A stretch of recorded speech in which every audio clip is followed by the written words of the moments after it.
क्षेत्र में रहे हैं तो उसका फल भी उन्हें मिला। इस बार फिर से मैदान में उन्होंने पार्टी ने उन्हें उतारा है, उन पर भरोसा जताया है। महत्वपूर्ण खबर है, डबल इंजन की सरकार का नारा एक बार फिर से वो देते नजर आए हैं कि केंद्र में मोदी सरकार और छत्तीसगढ़ में बीजेपी की सरकार बननी चाहिए, क्योंकि जनता ने दोनों सरकारों को, दोनों पार्टियों को मौका देके देख लिया है। लेकिन दावा और कॉन्फिडेंस दिनेश नजर आ रहा है उनके चेहरे पर कि सरकार बनेगी और उनका जो उत्साह है। और ये भी सबसे बड़ी बात है कि सुबह जैसे ही वोटिंग प्रक्रिया शुरू हुई, सुबह ही वोट डालने पहुंच गए। बिल्कुल, तो ये भी उनका एक उत्साह है। और उनके साथ में जो उनके अनुयायी या उनके जो सहयोगी हैं, उनको भी इससे एक प्रेरणा मिलेगी कि चलिए मतदान करना। और लगातार बंसल न्यूज आपसे अपील कर रहा है, आप अपने मत का प्रयोग जरूर करें। जहां जहां पर आज मतदान हो रहे हैं, अगर आप वहां के निवासी हैं तो आप निश्चित तौर पर उठिए, सारे काम छोड़कर सबसे पहले आप वोट देने के लिए पहुंचिए। और लगातार बंसल न्यूज आपको 20 जो विधानसभा सीटें हैं वहां से हमारे 20 रिपोर्टरों के साथ मुस्तैद है, तैनात है। पल पल की अपडेट, पल पल की खबर, पल पल की तस्वीरें हम आपको लगातार दिखा रहे हैं। चलिए आदित्य जी के पास हम चलते हैं। आदित्य जी, हम ब्रेक पर गए थे, उससे पहले बात पूरी नहीं हो पाई थी और बड़ी महत्वपूर्ण वो सीट थी दंतेवाड़ा। आदित्य जी।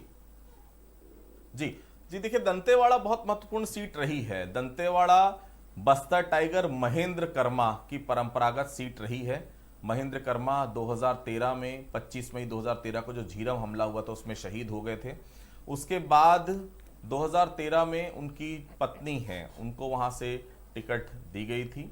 2018 की अगर हम बात करें तो 2018 में देवती कर्मा जो महेंद्र कर्मा की पत्नी है वो वहां से चुनाव जीती थी। और इस बार महेंद्र कर्मा के बेटे हैं छबिंद्र कर्मा, उनको पार्टी ने दंतेवाड़ा से अपना उम्मीदवार बनाया है। छबिंद्र कर्मा जिला पंचायत अध्यक्ष रह चुके हैं। छबिंद्र कर्मा महेंद्र कर्मा के बेटे हैं। और सबसे बड़ी बात है, आज भी दंतेवाड़ा में जो रूरल एरिया है, जो ग्रामीण इलाका है, वहां पर आज भी महेंद्र कर्मा की छवि छबिंद्र कर्मा के रूप में वहां पर लोग देखते हैं। वही उसका फायदा छबिंद्र कर्मा को मिल रहा है। शहरी इलाकों में निश्चित तौर पर कांग्रेस कमजोर है। चैतराम अटामी वहां से भारतीय जनता पार्टी के उम्मीदवार है, शहरों में मजबूत है वो। लेकिन देखिए, गांव में वोटिंग ज्यादा होती, इसका फायदा कांग्रेस को मिलता आया। देवती कर्मा जीतती आई है वहां से। इस बार उन्होंने अपने बेटे को वहां से टिकट दिलवाई है, छबिंद्र कर्मा को। बहुत महत्वपूर्ण सीट है। देखिए, मैं आपको थोड़ा सा पीछे लिए चलता हूं। बस्तर में महेंद्र कर्मा का जो कद था वो देखिए आज भी वो बरकरार है, हालांकि वो इस दुनिया में नहीं है। लेकिन जिस प्रकार से सलवा जुड़ूम आंदोलन उन्होंने चलाया था, सलवा जुड़ूम आंदोलन के वो प्रेरक रहे हैं। सलवा जुड़ूम आंदोलन में सबसे फ्रंट पे वो खड़े रहे हैं। इसके चलते भारतीय जनता पार्टी शासनकाल से भी उनकी काफी नजदीकियां थी, क्योंकि शासन ने उस समय जब बीजेपी के शासन था तो सलवा जुड़ूम आंदोलन को सरकार ने समर्थन दिया था।